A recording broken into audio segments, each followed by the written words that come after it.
नमस्कार मित्रांनो, आज आपण छत्रपती शिवाजी महाराजांचा न सांगितलेला इतिहास बघणार आहोत। तर जे नवीन आहेत चॅनलला त्यांनी आधी सबस्क्राइब करायचं आहे। चला तर बघूया नितीन बानगुडे पाटील काय म्हणतात। तर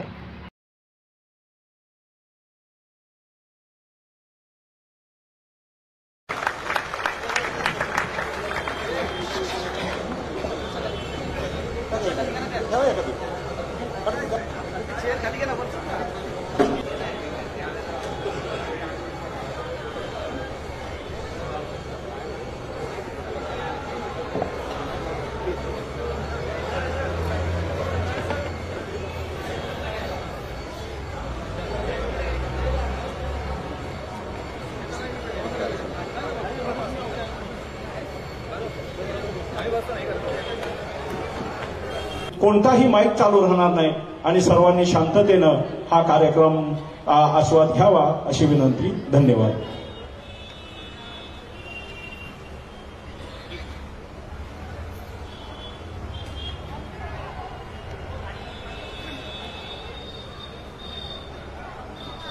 मराठा समाज खारघर यांच्या वतीनं आयोजित शिवजयंती उत्सव सोहळ्यासाठी उपस्थित असलेले आपण सर्व, खरं तर आपल्या रोजच्या कर्तव्य कर्मातून काही माणसं बाजूला येतात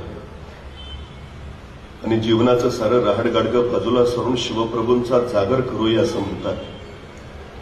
त्यांच्या त्या विचारातून असा एखादा सोहळा उभा राहतो। त्या सगळ्या मराठा समाजाच्या शिलेदारांचं मी मनपूर्वक अभिनंदन करतो। प्राचार्य बी.ए. पाटील, त्यांचे सर्व सहकारी आणि उपस्थित आपण सर्व। खरं तर परवा वर्तमानपत्रामध्ये एक जाहिरात आली होती।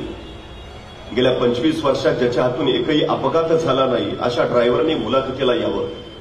काही ड्रायव्हर मुलाखतीला आले, मुलाखती चालू झाल्या।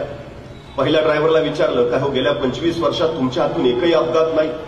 तो म्हटला, अजिबात नाही, विषय नाही, प्रश्नच नाही, फक्त गाडी एकदा ब्रेकफेल झाली म्हणून दरीत कोसळलो, पण बाकी कुठे टच नाही। त्याला म्हटले चला बाजूला। दुसऱ्याला विचारलं, गेल्या 25 वर्षात तुमच्या हातून एकही अपघात नाही? तो म्हटला, अजिबात नाही, विषय नाही, प्रश्नच नाही, फक्त एक जण पुढनं येऊन माझ्या अंगावर आदळला तेवढंच काय ते, पण बाकी कुठं धक्का नाही। त्यालाही म्हटले चला बाजूला। तिसऱ्याला विचारलं, गेल्या 25 वर्षात तुमच्या हातून एकही अपघात नाही? तो म्हटला, अजिबात नाही, विषय नाही, प्रश्नच नाही, साक्षी पुरावे कागदपत्र सारं तपासलं, या माणसाच्या हातून गेल्या 25 वर्षात एकाही अपघाताची नोंद नाही। त्या मुलाखत घेणाऱ्याला आश्चर्य वाटलं। त्यानं न राहून विचारलं, गेल्या 25 वर्षात तुमच्या हातून एकही अपघात नाही, तुमच्या यशाचं रहस्य काय? तसा समोरचा ड्रायव्हर शांतपणे म्हणाला, गेल्या 25 वर्षापूर्वी माझी गाडीची मी एकदा गॅरेजला लावली, परत बाहेरच नाही काढली।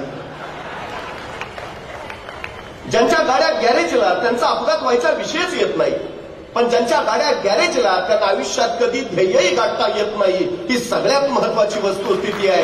ध्येय गाठायचं असेल तर गाड्या रस्त्यावर आणायलाच लागतील, आणि रस्ते म्हणले तर खड्डे ठरलेले, टक्के ठरलेले, ऊन वारं वादळ पाऊस हे सगळं ठरलेलं। ही सगळी झुंज जिंकणं ज्याला जमतं, हा सगळा संघर्ष सोसणं ज्याला साधतं, त्याला यश जिंकता येतं। ही सगळ्यात महत्वाची गोष्ट आहे। तुमचा संघर्ष जेवढा मोठा तेवढी तुमची उंची मोठी असते। 350 वर्षापूर्वी छत्रपती शिवाजी महाराजांच्या वाट्याला आलेला संघर्ष एवढा मोठा होता की जोपर्यंत चंद्र सूर्य राहतील तोपर्यंत छत्रपती शिवाजी महाराज तुमच्या माझ्या काळजामध्ये जिवंतच राहतील। स्वराज्य निर्माण करावं म्हणून स्वराज्य निर्माण नाही झालं। 50 वर्षाच्या आयुष्यामध्ये शिवाजी महाराजांनी जो संघर्ष केलाय त्याच्या पाठीमागची व्याप्ती जर बघितली तर या माणसानं काय केलं याचा विचार मनात आल्यावर मग मस्तक नतमस्तक झाल्याशिवाय राहत नाही। ही सगळ्यात मोठी गोष्ट। खरं तर शिवाजी महाराजांनी राज्य उभा केलं, पण स्वतःच्या राज्याचं नाव त्यांनी शिवराज्य नाही ठेवलं, स्वतःच्या राज्याचं नाव ठेवलं स्वराज्य। स्व म्हणजे माझं राज्य। या मातीत उगवलेल्या कुणीही या राज्याच्या नावाचा उच्चार करावा, माझं राज्य। आणि मग माझं आहे ना, मग मलाच लढलं पाहिजे, मलाच झगडलं पाहिजे, मलाच चुकलं पाहिजे, मलाच मेलं पाहिजे। ही उर्मी त्या प्रत्येकात रुजवली, फुलवली, बहरवली, आणि मग मातीसाठी लढायला, झुंजायला, मरायला माणसं सिद्ध झाली। हे सगळ्यात मोठं वैशिष्ट्य। नाहीतर बघा ना, तानाजीला बोलावलं आणि शिवाजी महाराजांनी तानाजीला सांगितलं, तानाजी एवढा कोंडाणा घे, मग पंचायत समितीच्या तिकिटाचं तुझं बघतो। की विशाळगडावरनं निघणाऱ्या बाजीप्रभूंना सांगितलं, बाजी तेवढी खिंड लढवा, मग जिल्हा बँकेवर तुम्हाला घेतो। दिला काय महाराजांनी माणसांना? माणसं का मरायला तयार झाली? महाराजांनी हे नाही सांगितलं की कोणी शिवाजी राजा सांगतोय म्हणून ये, हे माझं राज्य उभारत आहे म्हणून ये। शिवछत्रपतींनी स्पष्ट सांगितलं, हे तुझं राज्य आहे, तुला जर वाटत असेल तुझ्या माझ्यासाठी काहीतरी करावं तर ये. तुला जर वाटत असेल तुझ्या पोरी बाळी सुरक्षित राहाव्यात तर ये. तुला जर वाटत असेल तुझ्या पोरी मुलींची आबरू राखावी तर ये. तुला जर वाटत असेल तुझ्या उद्याच्या आपल्या सुखात नांदाव्यात तर ये. तुला जर वाटत असेल तुझ्या डोईवर सुखाचं छत्र उभा राहावं तर ये. कुणी शिवाजी राजा सांगतोय म्हणून नव्हे आणि स्वतःचं राज्य म्हणून माणसं या प्रवाहात सामील झाली. आणि मग बघता बघता तानाजी, बाजी, यसाची, कोंडाजी, कडतोजी अशी शौर्यशाली धुरंधरांची मांद्याली स्वराज्यासाठी मरायला एका पायावर तयार झाली. खरं तर शिवकाळ हा महाराष्ट्रातला पहिला काळ आहे जिथं माणसं जगण्यासाठी नाही, जिथं माणसं मरण्यासाठी स्पर्धा करतायत. अहो, महाराजांनी कुठली एखादी मोहीम काढावी, तानाजी सरदिशी पुढे यायचं, राज म्या जाणार, तसा बाजी म्हणायचं, ताना कुठं निघाला पुढं, आम्ही आहे ना बाजून, ती काय नाही राज, एवढा वापला, आपण जाणार राज, आपण लढणार राज, तसा खस्तीशी तानाजी यायचा, बाजी गावापासून नंबर लावून बसलेल्या का, ही मोहीम आपली, आपण जाणार राज, आपण लढणार. पहिला काळ आहे, माणसं मरायला तयार आहेत. हे सगळ्यात मोठं वैशिष्ट्य आहे या स्वराज्याचं, सगळ्यात मोठं. नाहीतर स्वराज्याची संस्थापना तरी कशी झाली? शहाजीराजांच्या सांगण्यावरनं महासाहेब जिजाऊ पुण्यात आल्या, उदो झालेलं पुणे, भकास कंगाल झालेलं पुणे, रायरावांना गडावाचा नांगर सगळ्या पुण्यावरनं सगळी भूमी उजाड करून टाकली. त्याच भूमीत एक पहार रोवलीये, तुटकी वाल फुटकी कवडीला रकवलीये आणि सांगितलं इथल्या रयतेला इथं वस्ती करणं अशुभ, जो कोणी वस्ती करेल त्याचा निर्वंश होईल. आणि माणसं त्या भयाला परगंदा झाली. सह्याद्रीच्या निबिड दऱ्या फिरत कडेकापर्यंत जो मुठीत घेऊन कशी बशी जगायला लागली. जगण्यासाठी मरायचं आणि मरण्यासाठी जगायचं असा त्यांच्या आयुष्याचा अट्टास झाल्या. अशा पुण्यात आल्यात मासाहेब. राज्य करायचं, जहागिरी चालवायची, पण राज्य करावं कुणावर, जहागिरी चालवावी कुणावर, होतं कोणी तर दगडा थोट्यांवर. अरे माणसं होती कुठं, माणसं दूर दऱ्या फरत परगंदा. मासाहेबांनी त्या परगंदा लोकांना घातली साथ या परत या गावात. आणि रयतेने विचारलं कुणाच्या भरोशावर, आणि कडाडल्याची जाऊ तुमच्या शिवबाराजांच्या भरोशावर. या राजे समर्थ आहेत. पण त्याच वेळी रयतेने बोट दाखवलं मातीच्या उरात रोल्या गेल्या पहारीकडे आणि विचारलं कसं यावं इथं आलो तर आमचा निर्वंश होईल. त्या सरशी मासाहेब झाल्या पुढं मातीच्या उरातली ती पार उचकटली, दूर फिरकावून दिली, अंधश्रद्धेचं जोकड झुगारलं आणि कडाडल्या मासाहेब मी राहीन इथं, उद्या माझा झाला निर्वंश तरी. आपल्या एकुलत्या शिवबाला सोबत घेऊन मासाहेब पुण्यात राहायला लागल्या. बघता बघता रयतेला विश्वास आला, आणि मासाहेब राहताय तिथं, आपण का नाही. रेत परतू लागली, घरं गजबजू लागली, गावं कुजूजू लागली. पण रयते पुढे पुण्याचा प्रश्न पडला, गावात राहिलो, घरात राहिलो, पण खावं काय, प्यावं काय, शेती करावी तर पेरावं काय, काय आहे आपल्याकडं. आणि मोठी महाराष्ट्रातली पहिली सहकारी संस्था उभा राहिली. त्या सहकारी संस्थेचं नाव होतं स्वराज्य, आणि या संस्थेच्या संस्थापिका होत्या मासाहेब जिजाऊ. या स्वराज्य नावाच्या संस्थेतून इथल्या शेतकऱ्यांना बिबारा दिली, खतं दिली, बैल जोड्या दिल्या.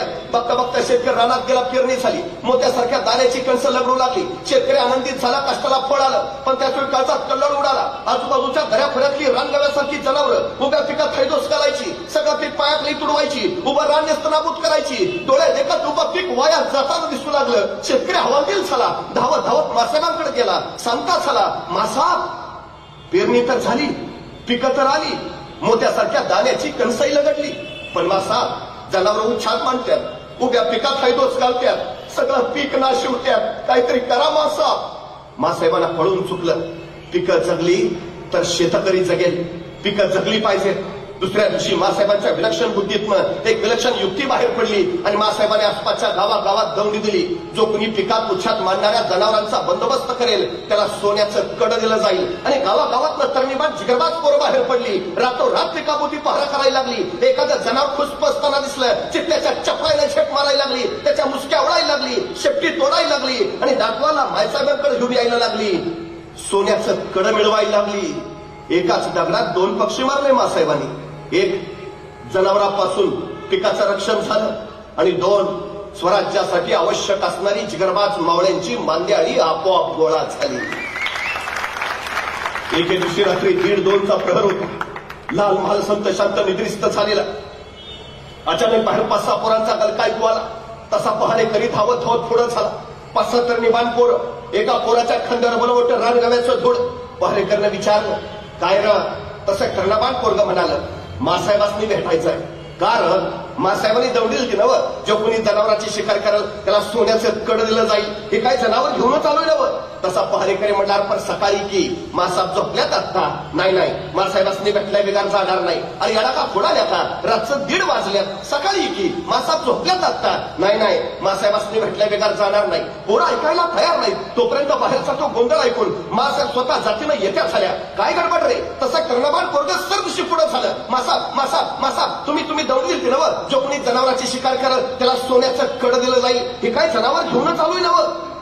मासाहेबांनी एकदा त्या पोराकडं, एकदा त्या जनावराकडे बघितलं आणि मासाहेब त्याला म्हणाल्या, अरे पण आम्ही दौंडीत असंही सांगितलेलं की अख्खं जनावर दाखवायला आणायची गरज नाही, नुसती शेपटी दाखवायला आणली तरी चालेल. हे अख्खं जनावर कशाला घेऊन आला. तशी त्या पोरानं मान खाली घातली आणि ते पोर मासाहेबांना म्हणालं, मासाहेब ध्यानातच नाही राहिलं बघा. आणि काय रे, सकाळी आला असता तर आम्ही काय तुला सोन्याचं कड दिलं नसतं. एवढं जसं ऐकलं तर त्या पोराच्या दोन्ही डोळ्यातनं गळगळ पाणी उघडायला त्याला हुंका फुटला. आलेला हुंका दाबून तो पोर मासाहेबांना म्हणाला, मासाहेब सोन्याचं कड मिळावं म्हणून नाही आलो मासाहेब. मासाहेब तुमच्या कौतुकाची थाप माझ्या पाठीवर पडावी म्हणून आलो मासाहेब. मासाहेब तुमच्या कौतुकाची थाप पाठीवर पडली ना, 10 हत्तीचं बळ येतं. त्या जनावराची शिकार केली आणि वाटलं कवा एकदा तुमच्या जवळ येतो आणि कवा एकदा तुमच्या कौतुकाची थाप पाठीवर घेतो. सोन्याचं कड नको मासाहेब, तुमच्या कौतुकाची थाप फक्त माझ्या पाठीवर पडू द्या. मासाहेब थोडं झाल्या, त्याचे डोळे पुसले. त्याला विचारलं, नाव काय रे तुझं. तसं ते पोर म्हणाल, ताना, तानाजी मालुसरा, उमराट गावचाची. आणि त्या दिवसापासून ताना जो मासाहेबांचा झाला तो मरेपर्यंत स्वराज्याचा राहिला. एक कौतुकाची थाप माझ्या तानाजीला घडवणारी ठरली. खरतर ज्या समाजामध्ये पाठीवर कौतुकाची थाप टाकणारी माणसं असतात त्या समाजामध्ये नररत्न उगवतात, आणि ज्या समाजामध्ये पाठीवर कौतुकाची थाप टाकणारी माणसं नसतात तिथं नररत्न कधी उगवत नसतात. स्वराज्य हे तलवारीच्या पाट्यावर नाही, स्वराज्य हे कौतुकाच्या थाप्यावर उभा राहिलंय. ही सगळ्यात महत्वाची वस्तुस्थिती आहे, सगळ्यात महत्वाची. नाहीतर बघा ना, औरंगजेब कुणी साधा नाही बरं. आशिया खंडातलं सगळ्यात मोठं साम्राज्य म्हणजे औरंगजेबाचं, आणि आशिया खंडातलं सगळ्यात छोटं राज्य म्हणजे माझ्या शिवरायांचं. काबूल पासून कंदहार पर्यंत आणि गंगेपासून यमुनेपर्यंत ज्याच्या राज्याचा विस्तार असं औरंगजेबाचं बलाढ्य साम्राज्य. तर अवघ्या 6.5 जिल्ह्यापुरतं पसरलेलं माझ्या शिवरायांचं स्वराज्य. औरंगजेबाच्या नुसत्या सरदारांची संख्या 14,500 आणि एका सरदाराच्या हाताखाली 50,000ची फौज म्हणजे 14,500 गुणले 50,000 एवढा औरंगजेबाचं लष्करी सामर्थ्य. तर माझ्या महाराजांचं सगळं सैन्य गोळा केलं तर भरेल कसं बसा अवघं 35,000. औरंगजेबाचा एका वर्षाचा वार्षिक महसूल त्या काळात 350 कोटी रुपये आणि माझ्या स्वराज्याचा वार्षिक महसूल कसा बसा 1 कोटी रुपये. म्हणजे औरंगजेब मनबर आहे आणि स्वराज्य कणबर आहे. मग हा मनबर औरंगजेब हे कणबर स्वराज्य चिरडायला का टपलाय. हयातीची 36 वर्ष घालवली त्यांनी. 36 वर्ष त्याला स्वराज्य उद्ध्वस्त करायचंय, स्वराज्य नस्तनाबूत करायचंय, स्वराज्य संपवायचंय. आणि स्वराज्यच का, स्वराज्यच का. तिकडे इराणचा शाहबाज तसाच आहे, अफगाणिस्तान तसंच आहे, आदिलशाही तशीच आहे, निजामशाही तशीच आहे, कुतुबशाही तशीच आहे. ते घे ना, इराण घे, अफगाणिस्तान घे, आदिलशाही घे, निजामशाही घे, कुतुबशाही घे. स्वराज्यच का. औरंगजेबाने याचं उत्तर त्याच्या मृत्यूपत्रात लिहिलंय. औरंगजेब लिहितो, इराणचं राज्य शाहबाजचं आहे, अफगाणिस्तानचं राज्य दुर्राणीचं आहे, नगरचं राज्य निजामशहाचं आहे, विजापूरचं राज्य आदिलशहाचं आहे, गोवळकोंड्याचं राज्य कुतुबशहाचं आहे. पण महाराष्ट्रातलं स्वराज्य हे पुन्हा राजा, सुलतान, सम्राट वा बादशहाचं राज्य नाही, तर ते इथल्या रयतेचं राज्य आहे. आणि जिथं रयतेचं राज्य असतं माणसं मरायला आणि मारायला कधी मागं पुढे बघत नाही. आणि सगळ्यात मोठा धोका येतो हा आहे. औरंगजेबानं स्वराज्याच्या यशस्वीतेचंच गणित मांडलं. हे रयतेचं राज्य आहे आणि जिथं रयतेचं राज्य असतं तिथं माणसं मरायला आणि मारायला कधी मागं पुढे बघत नाहीत. आणि सगळ्यात मोठा धोका येतो तो. आणि खरं आहे त्याचं. त्या बुंदेलखंडाचा छत्रसाल बुंदेल आलाय महाराजांकडे. तो महाराजांना म्हणाला, महाराज आपण जसं महाराष्ट्रात स्वराज्य उभा केलं तसं आता आपण माझ्या बुंदेलखंडात यावं आणि मलाही राज्य उभा करून द्यावं. महाराज म्हटले, पहिला चालता हो, मी तुझ्याकडे यावं, तुला राज्य उभा करून द्यावं, मग तू राज्य करणार. अरे माझ्याकडे कोण आलं, मला कुणी मदत केली, या मातीत उगवलेल्या माणसांच्या बळावर राज्य मी उभा केलं. जे मी इथं केलं ना ते तू तिथं जाऊन कर. हा छत्रसाल बुंदेला महाराजांकडनं प्रेरणा घेऊन गेला आणि त्यांनी बुंदेलखंड स्वतंत्र केला. औरंगजेबाची भीती अनाठाई नाही, हे खरंच आहे. हा स्वराज्याचा प्रयोग जर सगळीकडे पसरला तर दिल्लीचा तख्तही बचावणार नाही. खरंच आहे. अहो तेही जाऊ द्या. व्हिएतनाम नावाचं छोटस राष्ट्र आहे. राष्ट्र म्हणतो मी, मुंबई जिल्हा एवढंही नाही पण राष्ट्र आहे. गेली 36 वर्ष झाली अमेरिकेसारख्या बलाढ्य सल्तनत झुंजवत आहे. 36 वर्ष झाली बलाढ्य अमेरिका या एवढ्याशा व्हिएतनामला अजून पराभूत नाही करू शकली. कारण काय माहितीये? कारण या व्हिएतनामच्या चौकामध्ये शिवाजी महाराजांचा पुतळा आहे. व्हिएतनाममध्ये त्या व्हिएतनामचा स्वातंत्र्य सेनानी हो ची मिन्न नाव त्याची समाधी आहे व्हिएतनाममध्ये. त्याच्या समाधीवर काय लिहिलंय माहितीये? त्याच्या समाधीवर लिहिलंय, छत्रपती शिवाजी महाराजांचा मावळा येथे चिरविश्रांती घेतो आहे. व्हिएतनाममध्ये. अहो तेही जाऊ द्या. अमेरिकेच्या बोस्टन विद्यापीठामध्ये MBAच्या पोरांना 100 मार्काचा पेपर आहे. शिवाजी दी मॅनेजमेंट गुरु अमेरिकेत. तेही जाऊ द्या. पाकिस्तानच्या पाठ्यपुस्तकात शिवाजी महाराजांवर धडा आहे, आदर्श राजा असा असावा. पाकिस्तानात जगातली 110 राष्ट्र शिवाजी महाराजांच्या गुरिला युद्धतंत्राचा अभ्यास आपल्या अभ्यासक्रमात करतायत. मला प्रश्न पडतो, सगळं जग शिवाजी महाराजांचा अभ्यास करतंय. माझ्या देशातल्या माझ्या पोरांच्या पाठ्यपुस्तकात शिवाजी महाराज किती आहेत? किती आहेत शिवाजी महाराज? एखाद्या मुलाला विचारावं, अरे किती आहेत शिवाजी महाराज? तो 4 मार्काला आहे. एक 4थीचं पुस्तक आणलंय आम्ही, राजा शिव छत्रपती. विषय संपल्यानंतर आता CBSE पॅटर्नचं इतिहासाचं पुस्तक आलंय. 1700 पानाचं पुस्तक आहे. त्या 1700 पानामध्ये शिवाजी महाराज किती आहेत माहितीये? 4 ओळी फक्त. संभाजींचं तर सोडूनच द्या, ज्ञानोबा तुकोबा तर बाजूलाच ठेवा.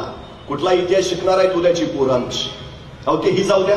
आमची पोरं MPSC UPSCला बसतात, तहसीलदार मामलेदार जिल्हाधिकारी होतात. मी त्यांचा इतिहास विषयाचा अभ्यासक्रम बघितला. काय त्यांचा अभ्यासक्रम? फ्रेंच राज्यक्रांती, रशियाचा साम्यवाद, इंग्लंडचे चहाचे मळे. आमचे उसाचे मळे जळाले त्याचं बघा ना.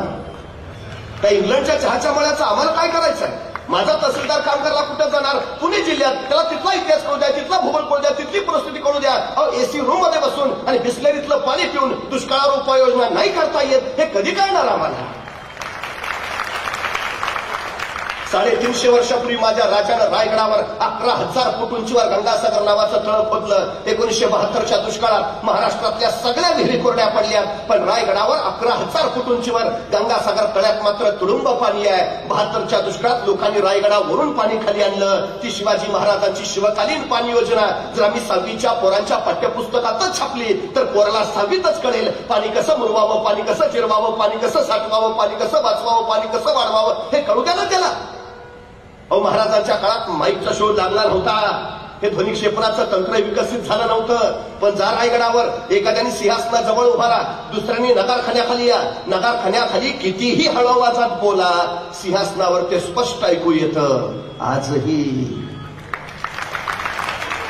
परवा राजगडाच्या राजमाचीचं बांधकाम चालू होतं. 350 वर्षापूर्वी शिवाजी महाराजांनी बांधलेलं अँटी चेंबर सापडलंय.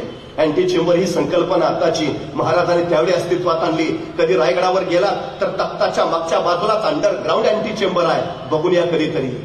कुठलं लाकूड जाळ्यावर काळा दूर होतो, कुठलं लाकूड जाळ्यावर पांढरा दूर, कुठलं लाकूड जाळ्यावर निळ्या ज्वाळा, कुठलं लाकूड जाळ्यावर लाल ज्वाळा, याच्यात संकेत ठरायचे महाराजांचे. आमचा तानाजी कोंडाणा घ्यायला गेला, कोंडाणा जिंकला, मग मावळ्याने कोंडाण्यावरची गवताची गंज पेटवली. त्या गवताच्या गंजीचा पांढरा धूर आसमानात भिडला आणि कोंडाण्यावरचा तो पांढरा धूर राजाने राजगडावरून बघितला आणि राजे कडाडले, गड फते.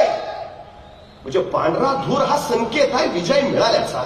एखाद्या शुभ बातमी असेल, रायगडावर काळा दूर केला जायचा, रायगडाचा काळा दूर तोरण्यावर दिसायचा, मग तोरण्यावर काळा दूर, तोरण्याचा काळा दूर राजगडावर दिसायचा, मग राजगडावर काळा दूर, राजगडाचा काळा दूर प्रतापगडावर दिसायचा, मग प्रतापगडावर काळा दूर, प्रतापगडाचा काळा दूर पाटणच्या दातेगडावर दिसायचा, मग दातेगडावर काळा दूर, दातेगडाचा काळा दूर प्रचितगडावर दिसायचा, मग प्रचितगडावर काळा दूर, प्रचितगडाचा काळा दूर कोल्हापूरच्या पन्हाळ्यावर दिसायचा, मग पन्हाळ्यावर काळा दूर, पन्हाळ्यावरचा काळा दूर सामनगडावर दिसायचा, मग सामनगडावर काळा दूर, सामनगडाचा काळा दूर रांगण्यावर दिसायचा, मग रांगण्यावर काळा दूर, रांगण्याचा काळा दूर पद्मदुर्गावर दिसायचा, मग पद्मदुर्गावर काळा दूर, पद्मदुर्गाचा काळा दूर सुवर्णदुर्गावर दिसायचा, मग सुवर्णदुर्गावर काळा दूर, सुवर्णदुर्गाचा काळा दूर सिंधुदुर्गावर दिसायचा, मग सिंधुदुर्गावर काळा दूर. महाराष्ट्रातल्या 360 किल्ल्यावर 1 तासाच्या आत मेसेज पोहोचायचा. काय झालंय? Out of coverage, not reachable, सभी लाईने व्यस्त आहे. प्रकार नाही हो. हे 350 वर्षापूर्वी अस्तित्वात आलं. 350 वर्षापूर्वी महाराजांनी नुसतं स्वराज्य नाही उभा केलं, अहो काही नवे प्रयोग केले. महाराजांनी पहिला विचार केला, अरे स्वराज्य उभा राहील, पण त्याचं रक्षण त्याचं काय? विजयी राजचं साम्राज्य नव्हतं, देवगिरीचं यादवाचं साम्राज्य नव्हतं, मग ते का उद्ध्वस्त झालं? परक्यांचे वरवंटे त्यांच्या छताडावर का फिरले? त्यांच्यात शौर्य नव्हतं, त्यांच्यात धैर्य नव्हतं, त्यांच्यात पराक्रम नव्हतं, धाडस नव्हतं, साहस नव्हतं, मग का? ही मराठा साम्राज्य असताना का गेली? आणि मग महाराजांच्या लक्षात आलं, हे शत्रू आले, ते सगळे दर्यावरनं आले, समुद्रावरनं आले, आमच्या छताडावर थया नाचले आणि पळून परत समुद्रात जाऊन थांबले. आमच्यात शौर्य होतं, धैर्य होतं, धाडस होतं, आम्ही पाठला करत सुसात सुटलोही, पण समुद्रात फक्त आम्हाला 5 मैल जायलाच परवानगी होती. आमचं धर्मशास्त्र सिंधू बंदीनं आम्हाला रोखून ठेवत होतं. 6व्या मैलावर तुम्ही जायचं नाही. परकीय छतरावर नाचत होते, 7 मैलावर जाऊन उभा राहत होते. आम्ही पाठला फक्त 6 मैलापर्यंत करू शकत होतो. शौर्य असूनही ते कारणी लागत नव्हतं. मग महाराजांच्या लक्षात आलं, सिंधू बंदी मोडायला हवी. मग महाराजांनी आंदोलन केलं, महाराजांनी मोर्चा काढला, महाराज उपोषणाला बसले आझाद मैदानावर. काय केलं महाराजांनी? दर्यात कोण जाऊ शकतं? कोळी आगरी भंडारी. महाराजांनी हे सगळे कोळी आगरी भंडारी गोळा केले. दर्यात कोण जाऊ शकतं? मुस्लिम जाऊ शकतात. महाराजांनी दौलत खान दर्या सांगारला स्वतःसोबत आणि त्यांना सांगितलं, दर्या राखला पाहिजे, या उपर दर्यातनं कुणी आलं नाही पाहिजे. अहो, ते अरबी लोक यायचे, कोकणातल्या बायका पळवायचे, भर तर्वावर त्यांची आबरू उठायचे, माणसं वाटवायचे, नाक कान कापायचे, दर्या रताळून टाकायचे.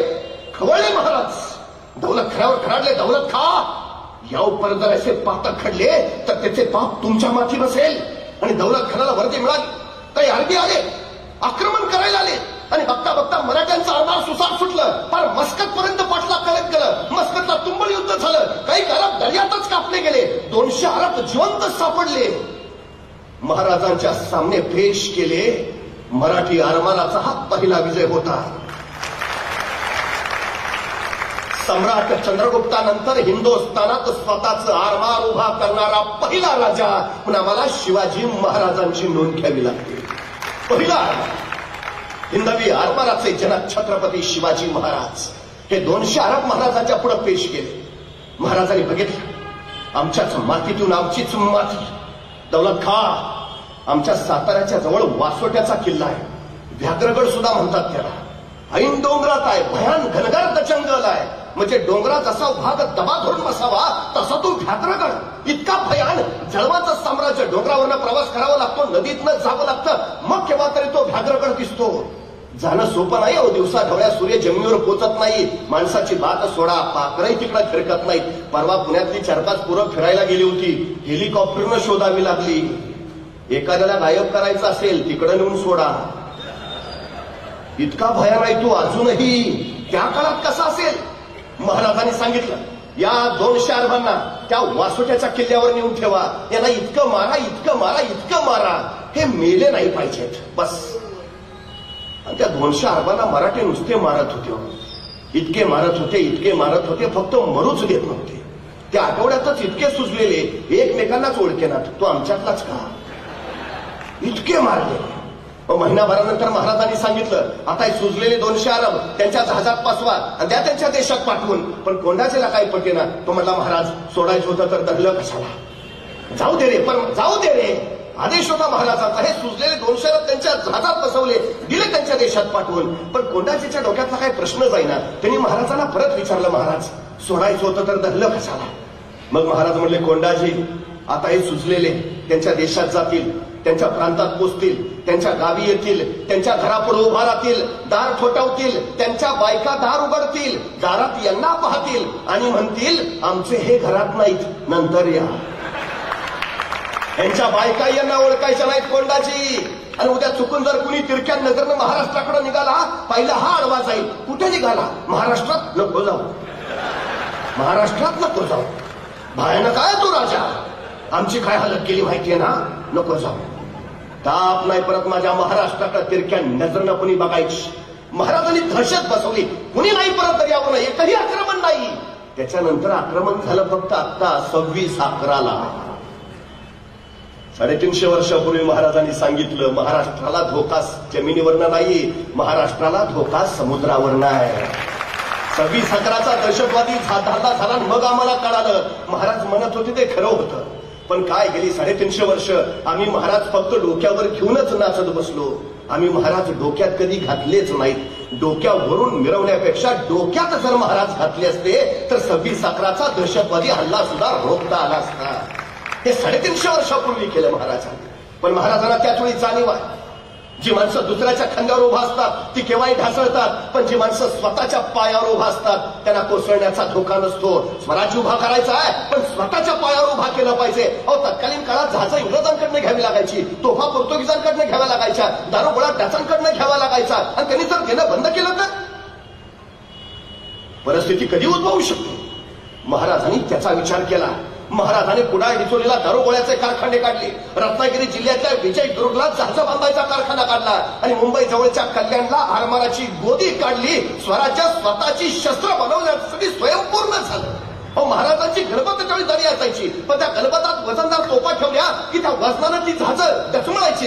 जहाज डचमळ की नेम चुकायचा, उपयोग नव्हता आणि तोफेचा गोळा पुढे सुटला, दाब मागं पडला की जहाज पाण्यात पडायचं. महाराज विचार करायला लागले काहीतरी केलं पाहिजे. आणि अखेर महाराजांनी विचार केला. महाराज इथं कल्याणच्या कारखान्यात आले, सगळ्या कामगारांना गोळा केलं. मी सांगतो तसं जहाज तयार करा, मी सांगतो तसं. आणि महाराजांनी सांगितलं असं असं असं आणि तसं तसं जहाज तयार झालं. तत्कालीन काळात पाण्यावर अत्यंत जलद गतीनं पडणारं, किती वजन ठेवलं तरी पाण्यात न डचमळणारं, तोफ्याचा गोळा पुढे सुटला, दाब मागं पडला तरी पाण्यात न बुडणारं असं विलक्षण जहाज महाराजांनी तयार केलं. ज्या इंग्रजांकडनं महाराजांना जहाजं विकत घ्यावी लागायची त्या इंग्रजांनी महाराजांना पत्र पाठवलं, तुम्ही तयार केलेलं जहाज आम्हाला विकत देता का?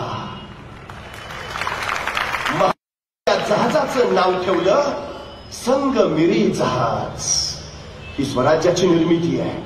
शिवछत्रपतींनी इतका या हिंदुस्थानात दुसरा सृजनशील आणि निर्मितीक्षम राजा झाला नाही, अजिबात नाही. नवनिर्मिती करायला प्रोत्साहन दिलं. नंतर बघा ना, शिवाजी महाराजांनी प्रत्येकाला यश कशात आहे स्वराज्याचं, या स्वराज्यात प्रत्येक जण सामील झाला. जोपर्यंत जनता तुमच्या सोबत नसते तुम्हाला राज्य करता येत नाही. असं सरकार लोकप्रिय असू शकत नाही. सरकार लोकप्रिय तेव्हा होतं तर जनतेला ते सरकार आपलं वाटतं. महाराजांनी ते केलं. वचननामा काय स्वराज्याचा? रस्ते नीट करतो, भारनियमन बंद करतो, बेरोजगारी हटवतो. काय महाराजांच्या स्वराज्याचा वचननामा काय? सर्वांस पोटास लावणी आहे बस. 18 पकड जातीची 12 बुद्ध दलाची सारी, सुतार लोहार चांबार दहावी जोशी गुरववाणी मुलाणी साडी मारी धनगर कोळी आगरी भंडारी सगळी. हे कारखाने काढले. सुतारला काय मिळालं, लोहाराला काय मिळालं, चांभाराला काय मिळालं? प्रत्येक जण पोटाला लागला, स्वराज्यात सामील झाला. सुतार सुद्धा ती फळी रांधताना कोण आनंदाने रांधायचा. आणि या फळीचं जहाज होणार आहे, ते जहाज दर्यात जाणार आहे. ते जहाजाने विजय मिळविल ना, मला अभिमान वाटेल. त्या जहाजाची फळी मी रांधलीये, मी. प्रत्येक जण सामील करून घेतला. प्रत्येक जण. डोक्याला तर रागवायचं कुणावर, चुकून नाही आला. मी जाणीवपूर्वक विधान करतो. छत्रपती शिवाजी महाराज हे 17व्या शतकातले आंतरराष्ट्रीय कीर्तीचे सेनापती आहेत. जगात तुलना नाही, आंतर जगात नाही, अजिबात. जगात जेवढे जेवढे सेनापती होते, जेवढे जेवढे बलाढ्य योद्धे होते, महाराजांनी त्यांचा सपशेल पराभव केलाय. सपशेल. महाराजांच्या 50 वर्षाच्या कालावधीत त्यांच्यासमोर जे जे शत्रू आले त्यातले फक्त 2च भारतीय होते, फक्त 2. बाकीचे उरलेले सगळे परकीय परदेशातले होते. त्यांच्या देशातले मानांकित सेनानी होते. फक्त 2 इथले. एक अफजल खान, तो भारतीय आहे, या मातीतला आहे तो. आणि दुसरा मिर्झा राजा जयसिंग, तो इथला आहे. हे 2च भारतीय महाराजांच्या सामने आलेले, पराभूत झालेले. बाकी सगळे परदेशातले आहेत. त्याचे लाल महालात बोट छाटली. तो अबू तालिब, मिर्झा नवाब, शाइस्ता खान, तुर्कस्तानचा आहे तो. तुर्कस्तानचा नवाब, औरंगजेबाचा सख्खा मामा आहे. त्याचा प्रति औरंगजेब बंगाल जिंकून दिलाय त्यांनी. असा भलाढ्य सेनानी महाराजांनी 3 बोटं छाटली. पहाट व्हायच्या गायब झाला, परत नाही आला. तो बहलोल खान पठाण, सिकंदर चिदर खान पठाण, हे सगळे पठाण अफगाणी आहेत, अफगाणिस्तानचे आहेत. तो दिलेर खान मंगोलियन आहे. हा बाबा मंगोलिया देशाचा सर्वोत्तम योद्धा. सिद्दी जौहर, सिद्दी सलामत खान, हे सगळे इराणी आहेत, इराणचे आहेत, सर्वोत्तम योद्धे. महाराजांनी त्यांचा पराभव केला. आणि तर लोणावळ्याच्या खिंडीत, उंबर खिंडीत त्याचा महाराजांनी कोंडून पराभव केला तो कार्तलब खा, तो उझबेकिस्तान म्हणजे आताच्या ताश्कंद रशियाचा आहे, त्याचा पराभव केला महाराजांनी. परत नाही आला. इंग्रज पराभूत, फ्रेंच पराभूत, डच पराभूत, पोर्तुगीज पराभूत, सगळ्यांचा पराभव केला या राजानं. 350 वर्षापूर्वी इंग्लंडमध्ये 3 वृत्तपत्र प्रकाशित होत होती. लंडन गॅझेट हे लंडनमधनं प्रकाशित होणारं वृत्तपत्र. शिवाजी महाराज आग्र्यातनं सुटले त्याची पहिल्या पानावर बातमी आली आहे लंडन गॅझेटमध्ये. त्यावेळी त्या लंडन गॅझेटच्या पहिल्या पानावर शिवाजी महाराजांचा उल्लेख दी किंग ऑफ स्वराज्य असा नव्हता, दी किंग ऑफ महाराष्ट्र असाही नव्हता. महाराजांचा उल्लेख होता दी किंग ऑफ इंडिया शिवाजी.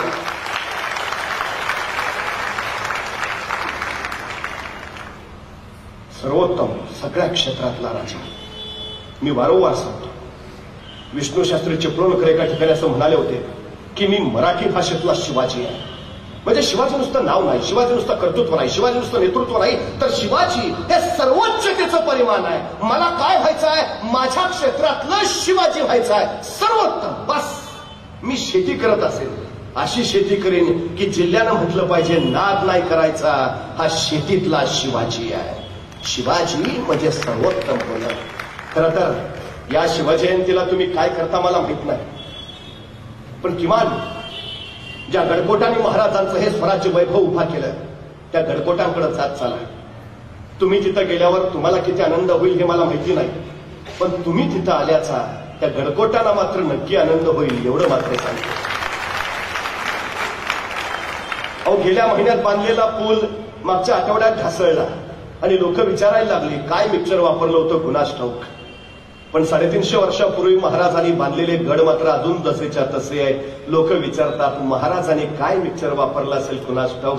खरं तर मिक्सर काय वापरला असेल खरंच कुणास ठाऊक, पण त्या मिक्सरमध्ये प्रामाणिकपणा होता एवढं मात्र नक्की. त्या मिक्सरमध्ये इमानदारी होती एवढी मात्र नक्की. तो प्रामाणिकपणा बघायचा असेल तर त्या गडकोटांकडे जरूर जा. इमानदारी जाणायची असेल तर त्या गडकोटांकडे जा. तिथला मातीचा एखादा ढेकूळ कधी हातात घ्या, पाण्यात टाका. त्या पाण्यावर जो तवंग उठेल तो तवंग सुद्धा या मातीसाठी खर्ची पडलेल्या मावळ्याच्या रक्ताचा असेल. तिथला पत्तर ना पत्तर माझ्या मावळ्याच्या जीवनाची चित्रकथा सांगेल मातीसाठी कसं लढावं, कसं जगावं आणि कसं मरावं. ही तीर्थस्थान आहे, तो आमची प्रेरणास्थान आहे आमची. मी परवा पुण्यात होतो एका किल्ले स्पर्धाच्या उद्घाटनाला. माझ्या आधी एक जण बोलता बोलता म्हणाले मी राजस्थानला गेलो, काय तिकडचे महाल काय जपलेत त्यांनी. त्या उत्तरेतले गडकोट जसेच्या तसे काय ठेवले. तो दिल्लीचा लाल किल्ला अहो काय जसाच्या तसा, तो आग्र्याचा ताजमहाल काय जपलाय. आणि आमच्या महाराष्ट्रात सगळं ढासळलंय, सगळं कोसळलंय. मला वाईट वाटलं, रागही आला. मी त्याला म्हटलं खरंय तुमचं, त्या राजस्थानाचे महाल जसेच्या तसे आहे, त्या उत्तरेतले गडकोट तेही जसेच्या तसे आहे, तो दिल्लीचा लाल किल्ला तोही जसाच्या तसा आहे, तो आग्र्याचा ताजमहाल तोही जसाच्या तसा आहे. मान्य आहे आमचं सगळं ढासळलंय हेही मान्य आहे, पण त्यांचं तसं का आहे आणि आमचं असं काय माहिती आहे. त्यांचं तसं आहे कारण जेव्हा जेव्हा त्यांच्यावर हल्ले झाले तेव्हा तेव्हा त्यांनी माना वाकवल्या आणि भिंती वाचवल्या. आमच्यावर जेव्हा जेव्हा हल्ले झाले आम्ही माना नाही वाकवल्या, आम्ही छात्या फाकवल्या. ये लढ. त्यांच्या महाराजांमधनं फक्त डुकुराचे झनत्कार आणि पैंजनाचे स्वर निनादलेत. माझ्या भिंतीमधनं हर हर महादेवचे जागर झालेत. त्यांच्या भिंतीमधनं मद्याचे प्रवाह व्हायलेत आणि माझ्या भिंतीमधनं रक्ताचे पाठ धावलेत. अभिमान आहे मला, माझ्या किल्ल्याचा बुरुज ढासळलाय, हो ढासळलाय, पण स्वराज्याचं रक्षण करताना तोपेचा गोळा खाऊन ढासळलाय. तटबंदी कोसळली, हो मान्य आहे, पण स्वातंत्र्याचं रक्षण कसं करावं हे सांगताना कोसळली ती. अभिमान आहे मला.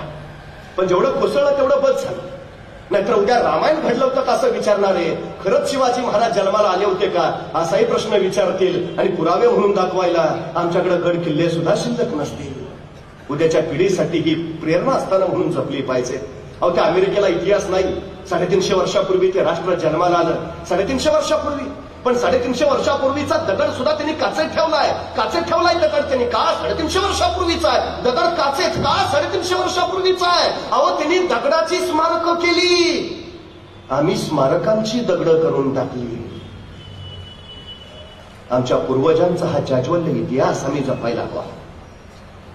शिवप्रभूंनी आपल्या आयुष्यात जो विचार वारसा दिला तो आम्ही नुसता डोक्यावर नाही तर डोक्यात घेऊन मिरवायला हवा.